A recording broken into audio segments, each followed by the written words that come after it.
Nós vamos ler o texto que foi me dado, um texto extremamente rico, precioso, solene e teologicamente denso esse texto. É o texto de Mateus, capítulo 27, Mateus, capítulo 27, do 45 ao 55. Nós vamos fazer uma exposição com a graça de Deus desses versículos. É claro que aqui, como eu disse, tão denso teologicamente esse texto é, tão solene como ele é, nós ficaríamos aqui anos, né, trabalhando esse texto. Mas nós vamos dar uma panorâmica aqui dentro daquilo que o Espírito de Deus falou ao meu coração. Desde a hora sexta até a hora nona, houve trevas sobre toda a terra. Por volta da hora nona, clamou Jesus em alta voz, dizendo: Eli, Eli, lama sabachthani. O que quer dizer: Deus meu, por que me desamparaste? E alguns dos que ali estavam, ouvindo isso, diziam: ele chama por Elias. E logo um deles correu a buscar uma esponja e, tendo-o embebecido de vinagre, colocando na ponta de um caniço, deu-lhe a beber. Os outros, porém, diziam: deixa, vejamos se Elias vem salvá-lo. E Jesus, clamando outra vez com grande voz, entregou o Espírito. Eis que o véu do santuário se rasgou em duas partes, de alto a baixo. Tremeu a terra, fenderam-se as rochas, abriram-se os sepulcros, e muitos corpos de santos que dormiam ressuscitaram. E saindo dos sepulcros, depois da ressurreição de Jesus, entraram na cidade santa e apareceram a muitos. O centurião e os que com ele guardavam a Jesus, vendo o terremoto e tudo o que passava, ficaram possuídos de grande temor e disseram: verdadeiramente este é o Filho de Deus. Estavam ali muitas mulheres observando de longe. Eram as que vinham seguindo a Jesus desde a Galiléia para o servirem. Entre elas estavam Maria Madalena, Maria, mãe de Tiago e de José, e a mulher de Zebedeu. Meus amados, esse texto ele nos transporta para o Gólgota, para o lugar da caveira, onde o Filho de Deus, o Cordeiro Imaculado, o Emanuel, estava pendurado na cruz. E esse evento que nós acabamos de ler aqui não é um evento comum. Ele foi o ponto culminante da obra redentora e salvífica de Deus para a humanidade. Um momento de julgamento divino sobre a pessoa bendita de Jesus, mas também um momento de amor sacrificial, sem igual, e que foi orquestrado, que foi planejado lá na eternidade, na vontade soberana de Deus, desde toda a eternidade, já estava no plano redentor do Senhor. Para a gente compreender a profundidade das verdades apresentadas aqui, nós vamos mergulhar no texto. E eu quero primeiro dizer para os irmãos que este sinal, ou este acontecimento aqui, esta execução, não foi uma execução típica, como as demais que aconteciam pelo Império Romano, na crucificação, que era um ato do Império Romano de julgar os malfeitores. A crucificação de Jesus não foi um evento ordinário. Longe de ser uma mera execução romana, a morte do Messias foi acompanhada por fenômenos sobrenaturais que demonstram a singularidade e o seu significado cósmico, sem sombra de dúvida. E Mateus aqui, ele narra com muita propriedade esses sinais, estas manifestações da soberania divina do poder de Deus naquele momento histórico. O Deus que controla cada detalhe, cada momento crucial. Esse Deus estava manifestando o seu poder neste momento da história redentora. Primeiro, eu gostaria que nós observássemos o fenômeno da escuridão sobrenatural. Diz o texto que desde a hora sexta até a hora nona houve trevas sobre toda a terra. Se formos fazer um cálculo, são 3 horas de escuridão profunda em pleno meio-dia. Imagina, nós aqui ao meio-dia, escurecer tudo. E trevas densas, que não podiam ser explicadas, por exemplo, por um eclipse solar.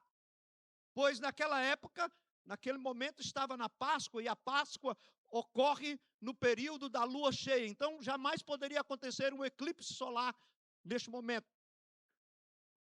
E é interessante que este fenômeno da escuridão, ele nos reporta a um pré-anúncio dele que ocorreu lá no Gênesis, lá no Êxodo, perdão. A penúltima praga que assolou o Egito antes da morte do Cordeiro Pascual. Lá foram 3 dias de trevas. E antes de Jesus morrer, o nosso Cordeiro Pascual ser imolado, também houve 3 horas de trevas sobre a terra. É um prenúncio. A escuridão, a praga do Egito. Porque essa escuridão, ela simboliza exatamente o julgamento de Deus sobre o pecado, sobre a ira, sua ira consumindo o coração de Jesus, e por isso, né, ele é o nosso substituto. Ele sofreu a agonia mais intensa, a aflição mais indescritível, e o desamparo e o isolamento terrível, mais terrível, que Jesus suportou ali na cruz do Calvário. Nós podemos dizer que o inferno foi até o Calvário naquele momento, naquele dia. E o Salvador desceu a ele, experimentando os seus horrores, em nosso lugar, em seu lugar, no meu lugar. Também esse fenômeno sobrenatural da escuridão, ele é também um cumprimento de profecia. Se você ler, por exemplo, lá em Amós, no capítulo 8, versículo 9, nós temos ali esta profecia, quando o Senhor diz por meio do profeta: sucederá que naquele dia, diz o Senhor, farei que o sol se ponha ao meio-dia e entenebrecerei a terra em dia claro. Converterei as vossas festas em lutos, e todos os vossos cânticos em lamentações. Profecia entregue ao povo de Israel, e aqui, nesse fenômeno sobrenatural, se cumpre essa profecia. Naquele momento, o próprio Deus ocultava a face de Jesus, enquanto o seu filho carregava o peso da ira divina, do pecado de toda a humanidade. Jesus morreu ali por você, Jesus ali morreu por mim, Jesus estava ali naquele momento, entregando a sua vida por nós. Evidentemente, esse mistério do Pai desamparar o seu Filho unigênito é muito profundo para que nós possamos sondá-lo e compreendê-lo na sua totalidade. Mas é um fato. E isso mostra o peso do pecado. O segundo fenômeno sobrenatural que ocorreu no momento da morte de Jesus, que mostra que essa morte não foi uma morte ordinária, é o clamor de Jesus. Jesus já havia sido desamparado pelo povo, Jesus já havia sido desamparado pelos líderes religiosos, que inclusive o levaram diante de Pilatos. Jesus já havia sido desamparado até mesmo pelos seus discípulos, mas agora ele estava sendo desamparado pelo próprio Pai. E Mateus registra que por volta da hora nona, clamando Jesus em alta voz, dizendo: Deus meu, por que me desamparaste? Neste momento, meus amados irmãos, o universo inteiro se contorceu em dores. O sol escondeu o seu rosto e houve trevas na terra em pleno meio-dia, como nós vimos. Sede, o texto diz que Jesus teve sede. Desamparo, agonia, são símbolos do próprio inferno, do momento cruel que Jesus viveu ali por mim e por você. Foi na cruz que Cristo desceu ao inferno. Foi na cruz que ele se fez pecado e maldição por nós. Foi na cruz que ele bebeu, que ele sorveu o cálice amargo da ira de Deus contra o pecado. Aquilo que ele temeu lá no Getsêmani, quando ele suou sangue, e quando ele orou dizendo: Pai, se possível, afasta de mim esse cálice. Jesus estava agora bebendo esse cálice, sorvendo esse cálice. Deus fez cair sobre ele a iniquidade de todos nós, como o profeta Isaías profetizou outrora. Ele foi ferido, ele foi traspassado. A terra e o céu desampararam Jesus naquele momento. João Calvino, ele bem ensinou sobre essa passagem, quando ele diz assim que Cristo, em sua humanidade, sentiu o abandono do Pai para que nós, pecadores, jamais fôssemos abandonados. Aleluia!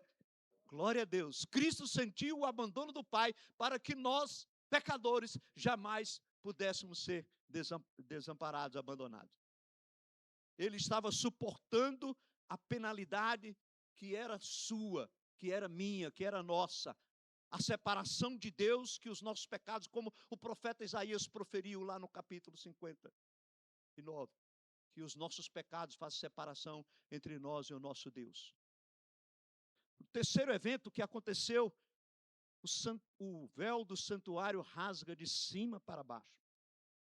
E isto indica a abrogação do sistema religioso judaico. Significa a abolição e o término de toda a lei cerimonial judaica. Significa que o Santo dos Santos está aberto agora, não só para o sacerdote que entrava uma vez por ano, mas agora está aberto para todos nós, para toda a humanidade, por meio da morte de Cristo Jesus. O escritor de Hebreus vai dizer isso maravilhosamente no capítulo 9, versículo 8. O caminho para Deus foi aberto, foi escancarado. Agora nada, absolutamente nada, poderá nos impedir de aproximar do Pai e de dizer: Abba, Paizinho querido. Jesus, ele abriu um novo e vivo caminho, como o escritor de Hebreus diz no capítulo 10.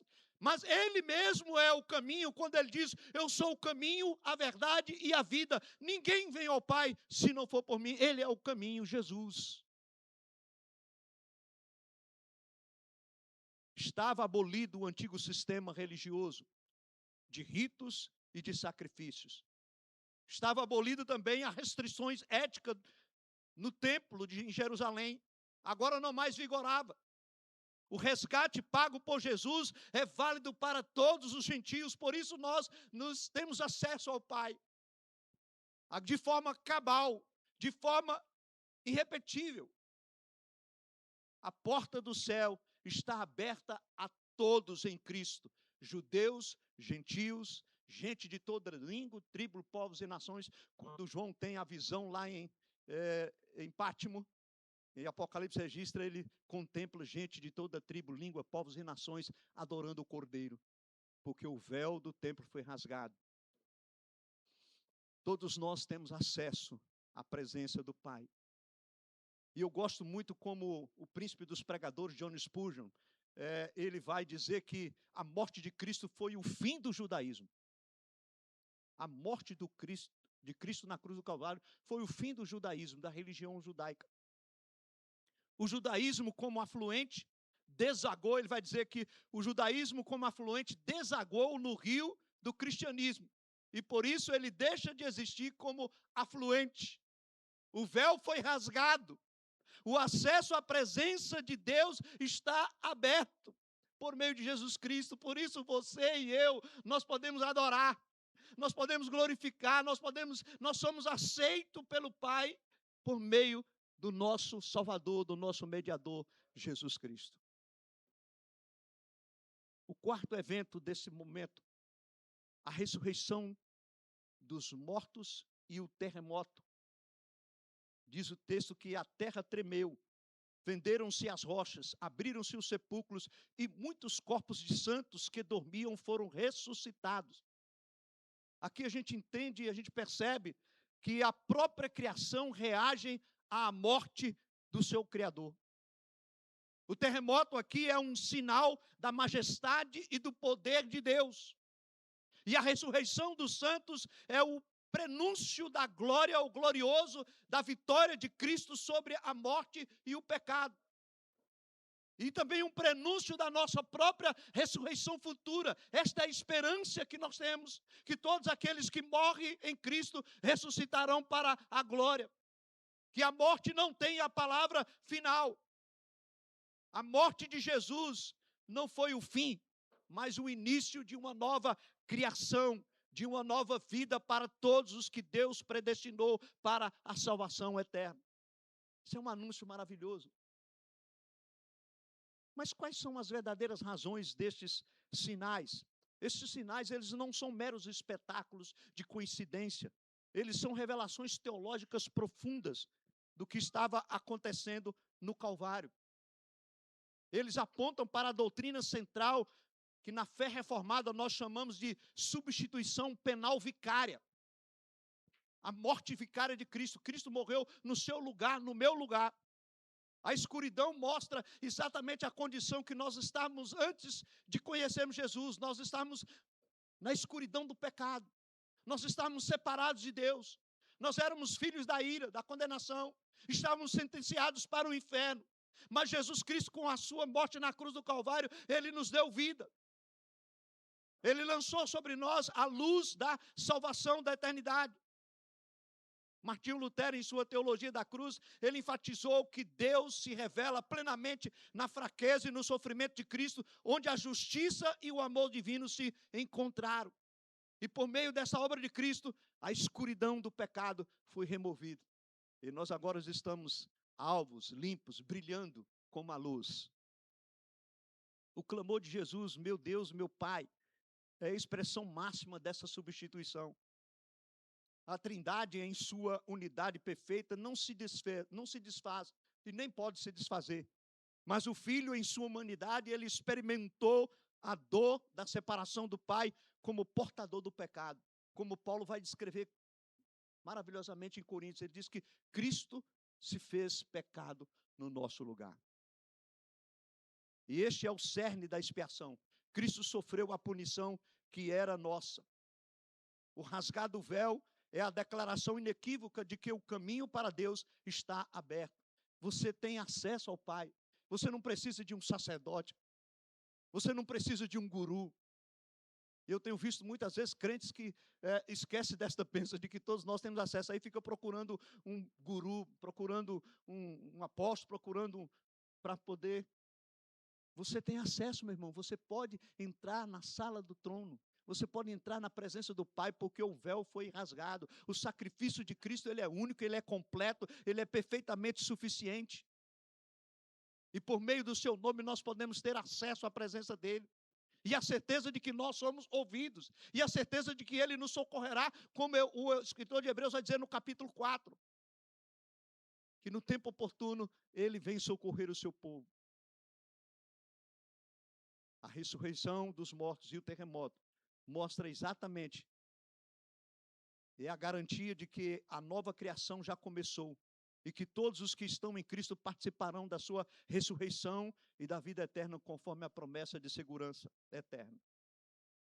Agora vamos dar uma olhadinha rápida aqui como é que foram a reação daqueles que estavam ali diante desse evento tão extraordinário. A reação humana é inevitável. Inclusive para nós hoje, você diante deste relato, desse acontecimento, dessa passagem bíblica, você também é desafiado. E ninguém que está diante desse cenário aqui, tanto aqueles que viveram o momento lá, quanto nós que estamos aqui hoje, fica sem dar uma resposta. E o texto nos mostra que houve várias respostas. Mas também uma ação de Deus em cada uma delas, da soberania de Deus. Primeiro, a gente percebe no versículo 47 e 49, os espectadores, aqueles que estavam ali, uma multidão. E eles ouvindo o clamor de Jesus, quando Jesus diz, Eli, Eli, lama sabachthani, ou seja, Deus meu, por que me desamparaste? Eles entenderam ali, em vez de entender Eli, eles entenderam Elias. E eles acharam que Jesus estava chamando por Elias. Em sua ignorância, tentaram também aliviar a dor de Jesus, porque Jesus estava agonizando de dor, sentindo sede. Então alguém foi lá, pegou uma esponja e molhou de vinagre e tocou nos seus lábios. E outros diziam, vamos esperar, talvez Elias venha para tirar ele. Ele está chamando Elias, vem para tirar ele da cruz. E a agonia de Jesus é profunda. E nós sabemos que Jesus não precisava de Elias para ser salvo, porque na realidade ele veio exatamente para salvar o profeta Elias. E todo o povo, e todos nós, cumprindo as profecias e a vontade do Pai Celestial. Então, diante do cenário, tem muitos que zombam. Tem muitos que na ignorância desprezam, ignoram o sacrifício de Jesus, criticam. Outros que estavam ali foram os mortos que ressuscitaram, versículo 52 a 53. Após a ressurreição de Jesus, né, os corpos dos santos que dormiam foram ressuscitados, saindo do sepulcro e aparecendo na cidade santa. Este é um sinal literal de que através da morte de Cristo, a vida explode do túmulo, prenunciando a vitória final sobre a morte e a promessa da ressurreição para todos os que estão nele. Aqui são aqueles que nasceram de novo. Nós que cremos em Cristo Jesus, é um prenúncio já da nossa ressurreição espiritual. Nós que estávamos mortos nos nossos delitos, nos nossos pecados, e nós nascemos de novo em Cristo Jesus, e um dia nós ressuscitaremos, os nossos corpos também ressuscitarão quando Jesus voltar, se nós estivermos mortos. Outros que estavam ali, o centurião e os soldados, homens endurecidos pela guerra, homens que acompanhavam constantemente este cenário de tantos outros que foram condenados à morte na cruz, por delitos, por cometer atrocidades. Esses homens eram experimentados, e diz o texto que eles tremeram. Diz o texto que eles ficaram impactados diante dos fenômenos que eles viram, escuridão, toda aquela cena, todo aquele mover de Deus naquele momento. O texto diz que eles tremeram. E olha a declaração que aquele centurião fez. Verdadeiramente este era o Filho de Deus. Não foi comum, eu já assisti aqui inúmeras milhares de mortes. Nenhuma delas houve o que ocorreu agora. Esse homem é diferente. Esse homem de fato é aquilo que ele anunciou e que ele pregou. Certamente esse centurião também ouviu falar de Jesus e por isso ele diz, verdadeiramente ele é o Filho de Deus. Ele não é um homem comum. É notável que os gentios, os pagãos, foram os primeiros a compreender a verdadeira identidade de Cristo. Enquanto os judeus, que tinham a lei, que tinham os profetas, que tinham o Torá, que tinha toda a história que anunciava e apontava para o Messias, eles o rejeitaram. E os judeus, aqui nós temos, e o gentio, aqui nós temos um centurião, um romano, confessando que Jesus verdadeiramente é o Filho de Deus. Isto aponta para o coração universal do Evangelho de Cristo, que se estende a todas as nações conforme o plano redentor de Deus. E o texto diz que tem também umas mulheres abençoadas. É por isso que eu amo a SAF, viu? Eu amo a SAF, eu amo as mulheres. As mulheres são abençoadas. E lá estão as mulheres. Olha que lindo. O texto diz que elas estavam lá. Elas não abandonaram Jesus. Os discípulos abandonaram. O único que ainda ficou lá até o final, lá na cruz, foi João. E certamente teve uma influência muito grande das mulheres que diziam, bora lá, menino, que João era o mais novo, né? Bora lá, menino, bora lá. E essas mulheres estavam lá. O texto diz que Maria Madalena e outras mulheres que seguiam desde a Galileia estavam ali observando de longe. Sua fidelidade e devoção, mesmo em meio ao sofrimento, e aparente derrota destacam o valor que Jesus atribui às mulheres em uma sociedade que frequentemente marginalizava as mulheres. As mulheres naquela época nem contadas eram. E elas foram as primeiras a testemunhar a ressurreição do Mestre. A gente sabe disso. Os evangelistas anunciaram isso. Um privilégio concedido àquelas que permaneceram fiéis. Então tem aquelas que, diante daquela cena, elas ficaram perplexas, estavam realmente apavoradas, mas elas estavam cheias de esperança também. E elas estavam ali fiéis, não abandonaram Jesus por nada. Quantos crentes que por coisas tão simples abandonam a Jesus, negam a Jesus, e essas mulheres ali firmes, não abriram mão. O que esses sinais significam para você e para mim? Esses sinais não são apenas relatos históricos distantes, irmãos. Eles têm implicações eternas e profundas para cada um de nós. Primeira coisa que eu queria aplicar para o seu coração. Você precisa entender, por meio desse sinal, que Jesus sente a sua alienação. Que Jesus sente a nossa alienação. O clamor de Jesus, quando ele diz, Deus meu, por que me desamparaste? Revela a profunda identificação de Cristo com a nossa condição. É aquilo que o escritor de Hebreus vai dizer no capítulo 4. Nós não temos nenhum sumo sacerdote como ele, que sofreu todas as coisas. E ele não pode deixar de compadecer por nós, porque ele sofreu. Ele experimentou a alienação, ele experimentou a separação. Quando Deus o abandonou naquele momento. O abandono que o pecado causa, carregando sobre si a ira divina por nós, pelos pecadores, jamais, né?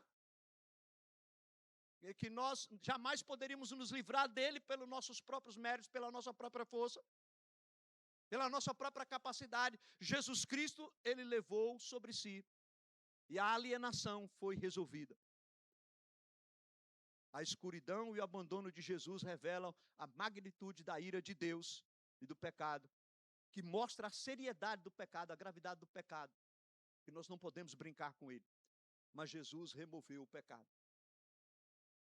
Outra coisa preciosa que nós aprendemos é perceber que ele cura ele não só se identifica com a nossa alienação, mas ele nos cura da alienação. Através da sua morte substitutiva, Cristo foi feito pecado por nós, curando a raiz da nossa alienação, da nossa separação de Deus. Ele sofreu a penalidade que era sua. Quem deveria estar cravado naquela cruz seria eu, você. Mas ele fez isso no seu lugar. Por isso a morte dele é vicária, satisfazendo a justiça divina, reconciliando você com o Pai e abrindo um novo e vivo caminho para você. Por isso nós temos acesso direto ao Pai. O véu foi rasgado. Agora você tem acesso, você pode entrar na presença do Senhor, você pode ter ousadia, coragem para orar, para clamar, para pedir ao Pai, para derramar a sua alma, para rasgar a sua alma na presença do Pai, para dizer a Ele das suas dores, dos seus temores, dos seus medos, sem ser rejeitados, mas ser amado, ser acolhido pelo Pai Celestial nos seus braços, porque você tem um acesso ao Pai Celestial por meio de Cristo Jesus. Saber que nós podemos descansar nos esforços de Jesus. A última palavra de Jesus foi: está terminado, está concluído, está consumada a obra. Esse grito não foi de desespero, mas foi como a voz de triunfo que estava consumando a obra da redenção por um custo infinito da sua própria agonia. E Jesus estava ali consumando a sua obra, esmagando a cabeça da serpente e triunfando sobre o diabo e sobre as hostes e comprando para Deus um povo, comprando para Deus as nossas vidas. E ele morre como vencedor. Jesus, ele não foi morto, ele se deu voluntariamente. Ele se entregou por nós. E assim nós não precisamos nos esforçar mais para ganhar a salvação, para ganhar a aceitação, porque ele já fez. Aleluia! Porque ele já fez, você não precisa mais. Você não é salvo pela sua performance, porque você vem para a igreja todo domingo, porque você dá o dízimo, porque você é um religioso. Não, você não é. Você é salvo porque Jesus morreu na cruz do Calvário por você, porque ele pagou o preço por você. E você agora faz, e você desenvolve a vida de santidade, a vida de temor, a vida de obediência, é por gratidão e por amor imensurável que Deus tem por você. E por isso nós não paramos de cantar, nós não paramos de louvar, nós não paramos de adorar, porque nós entendemos exatamente o que foi que esse evento significa para nós. O nosso Salvador se deu por nós. E nós podemos descansar. É por isso que a gente ouviu a voz de André testemunhando aqui, na hora da luta, na hora da dor, na hora do sofrimento. Nós podemos descansar porque nós lembramos: o Senhor é o meu pastor e nada me faltará. Ele me faz andar por águas tranquilas, pelos pastos verdejantes. Ele prepara para mim uma mesa na presença dos meus adversários e unge a minha cabeça com óleo. E a bondade dele e a misericórdia dele me acompanharão todos os dias. E nós habitaremos com ele para sempre. Porque Jesus morreu na cruz do Calvário. Amém? Que Deus nos dê a graça de nunca tirar da nossa memória, da nossa mente, essas verdades absolutas.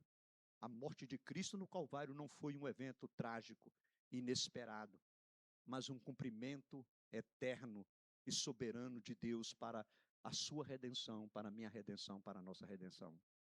Os sinais que acompanharam a escuridão, as palavras de Jesus, o véu rasgado, o terremoto, a ressurreição, são testemunhos poderosos do julgamento divino sobre o pecado, da provisão graciosa e eficaz da salvação de Cristo Jesus por nós. Que nós possamos, como centurião, confessar verdadeiramente: este é o Filho de Deus. Ele é o meu Senhor, Ele é o meu Salvador, Ele é o caminho que eu vou trilhar. E Ele diz que aqueles que me amam, o que fazem? Guardam os meus mandamentos, as minhas palavras. Que Deus nos dê a graça de guardar os ensinamentos e a palavra de Jesus e nos descansar na morte vicária de Cristo. Os nossos nomes já estão escritos no livro da vida. Amém? Jesus já escreveu com seu sangue. O véu já está rasgado. E nós podemos dizer: Paizinho querido, muito obrigado. E nós temos a provisão diária, o cuidado dele, o amor dele. E a obra dele será consumada em nossas vidas, porque ele que começou, ele completará para a glória do Senhor. Deus abençoe e que a palavra do Senhor reine em nosso coração.